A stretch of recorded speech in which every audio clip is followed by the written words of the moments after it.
Rowdy sheeter Suhas Shetty ಕೊಲೆ ಕೃತ್ಯ ಖಂಡಿಸಿ ವಿಶ್ವ ಹಿಂದೂ ಪರಿಷತ್ ಕರೆ ನೀಡಿದ್ದ ದಕ್ಷಿಣ ಕನ್ನಡ ಜಿಲ್ಲಾ ಬಂದ್ ಸಂದರ್ಭ ನಗರದ ಪಂಪ್ವೆಲ್ ಬಳಿ ಬಸ್ಗೆ ಕಲ್ಲು ತೂರಾಟ ನಡೆಸಿದ ಆರೋಪದಲ್ಲಿ 4 ಮಂದಿಯನ್ನ ಕದ್ರಿ ಪೊಲೀಸರು ಬಂಧಿಸಿದ್ದಾರೆ.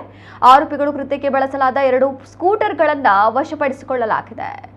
ನಗರದ ಅತ್ತಾವರ ನಿವಾಸಿಗಳಾದ 31 ವರ್ಷದ ಬಾಲಚಂದ್ರ, 21 ವರ್ಷದ ಅಕ್ಷಯ್, ಜಪ್ಪಿನಮೊಗರು ನಿವಾಸಿ 38 ವರ್ಷದ ಶಬೀನ್ ಪಡಿಕಲ್, ಮಂಜನಾಡಿ ನಿವಾಸಿ 26 ವರ್ಷದ ರಾಕೇಶ್ ಎಂ ಬಂಧಿತ ಆರೋಪಿಗಳು ಎಂದು ಪೊಲೀಸರು ತಿಳಿಸಿದ್ದಾರೆ.